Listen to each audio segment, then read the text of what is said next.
ओम। सभी को नमन। अपने गुरु ब्रह्मण सरस्वती चरणों में नमन। आप सभी को नमन करते हुए आपसे एक बात करने को दिल कर रहा था, आप सभी से, क्योंकि जहाँ तक मैं देखता हूँ मेरे फेसबुक आईडी पर सभी हिंदू शेर हैं, सभी आर्य हैं और धर्म के लिए जागरूक भी हैं और अपनी विद्वानता के अनुसार भी अपने क्षेत्र में कार्य भी कर रहे हैं। 2 दिन से मैं फेसबुक पर देख रहा हूँ, एक तो अलवर, एक भरतपुर। अलवर और भरतपुर में जिस प्रकार हिंदुओं का शोषण हो रहा है, जिस प्रकार अभी खबर पड़ी, मैंने टीवी पे देखी भी थी कि एक 400 साल पुराना शिव मंदिर तोड़कर मस्जिद बना दी गई, जिस प्रकार राजस्थान में अभी 11 बंधुओं की हत्या कर दी गई, इस पर किसी प्रकार की कोई, जिस प्रकार रुझान था कि देश में राम मंदिर को लेकर, जिस प्रकार रुझान है देश में धर्म को लेकर, इसको देखते हुए कोई कार्य या इसको देखते हुए किसी प्रकार का, क्या बोलते हैं, जोश हिंदुओं का मुझे दिखाई नहीं दे रहा। हम हिंदू शुरू से ही थोड़े दया भाव वाले रहे हैं, थोड़े क्या ज़्यादा दया भाव वाले रहे हैं। जब मुसलमान शासक थे और उन मुसलमान शासकों ने हम पर कब्जा किया, हमारे हिंदू राज्यों पर कब्जा किया, तो उन्होंने मंदिर तोड़ तोड़ कर मस्जिदें बना दी और मंदिर तोड़कर मस्जिद बनाई और हिंदुओं को कन्वर्ट किया मुसलमानों में। लेकिन जब भी हमारे किसी हिंदू राजा ने किसी मुस्लिम शासन को हराया, तो वहाँ पर जो मस्जिदें बन चुकी थी, जब मंदिर तोड़कर जो मस्जिदें बनाई गई थी, उन्होंने भी कभी मस्जिदें नहीं तोड़ी और ना ही कभी किसी मुसलमान को हिंदू बनाने के लिए जोर जबरदस्ती की। कुछ लोग कहते हैं कि ये हिंदुओं की दया भावना थी। इतिहास के पन्नों पर कोई प्रश्न चिन्ह नहीं लगाना चाहता, इतिहास के पन्नों पर प्रश्न चिन्ह लगाने का कोई महत्व भी नहीं है, किंतु इतिहास में जो हुआ उसकी भरपाई हम आज तक कर रहे हैं और आज हम जो कर रहे हैं इसकी भरपाई शायद भविष्य में हमारे बच्चे करेंगे। आज यथाकथा जहां जहां मुसलमान बढ़ता जा रहा है, वहां मंदिर खत्म होते जा रहे हैं, हिंदू खत्म होता जा रहा है, और जहां हिंदू ज्यादा हैं वे मात्र देखकर चर्चाएं कर रहे हैं और कोई कार्य धरातल पर करने की इच्छा नहीं हो रही। कहीं 500 मुसलमान हैं और 10 हिंदू हैं, वे मार दिए जाते हैं, और जहाँ 1000 हिंदू हैं वे उनकी सहायता करने के लिए नहीं जाते, क्यों? हमारे पास समय नहीं है। हम लव जिहाद पे चिल्लाएंगे, हम गोरक्षा पे चिल्लाएंगे और अपने अपने क्षेत्र पर हम सब मात्र चिल्लाकर ही चुप हो जाएंगे।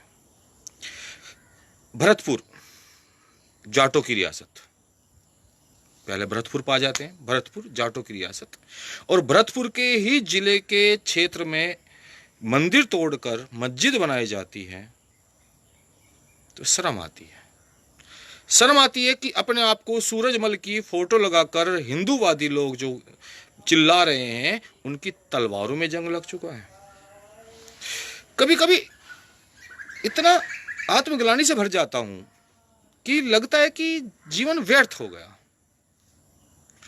कभी कभी दिल करता है कि आतंकवादी ही तो कहलाऊंगा, मात्र क्यों ना स्वयं एक दो कोई मार कर मर दिया जाए। लेकिन लगता है कि एक दो को मारना हल नहीं है, हल है इस समस्या का मूल समाधान निकालना। और इस समस्या का मूल समाधान सिर्फ एक ही है।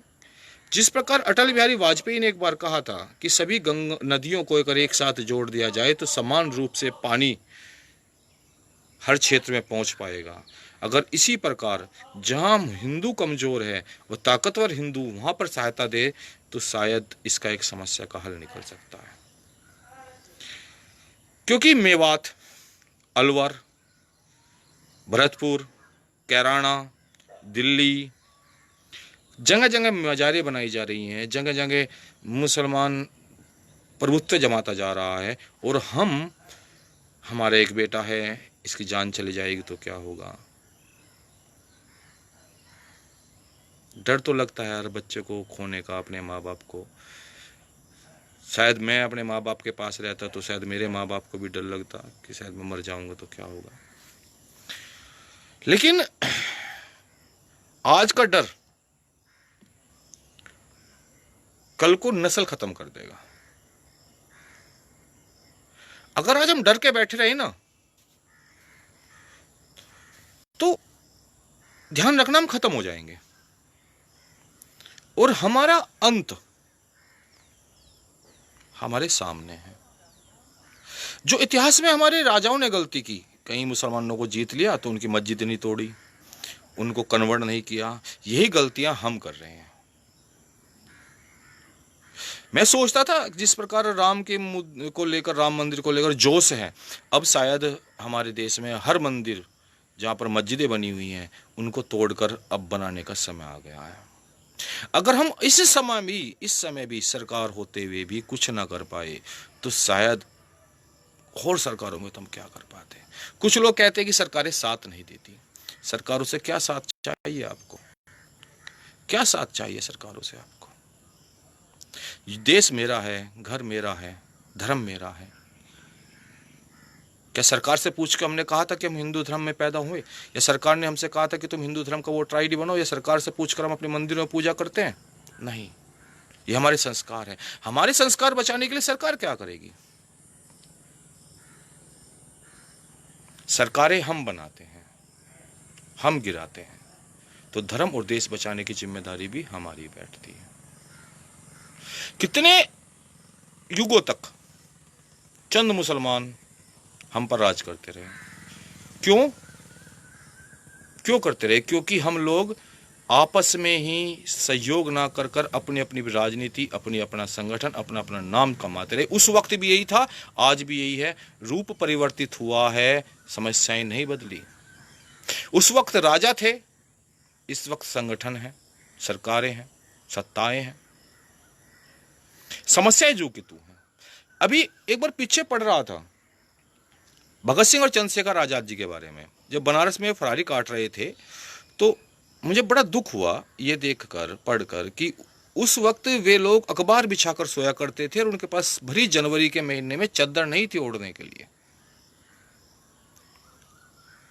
उस वक्त भी अय्याशियों करने वाले लोगों का सहयोग हमारे देश के लोग कर रहे थे, और जिनको आज हम पूजते हैं वे लोग मुफलसी में जिए हैं, वे लोग कष्टों में जिए हैं। उनके पास कपड़े नहीं होते थे, खाना नहीं होता था, फिर भी वे लड़े और शहीद हुए, और आज देश भी आजाद है और उनको लोग पूजते भी हैं।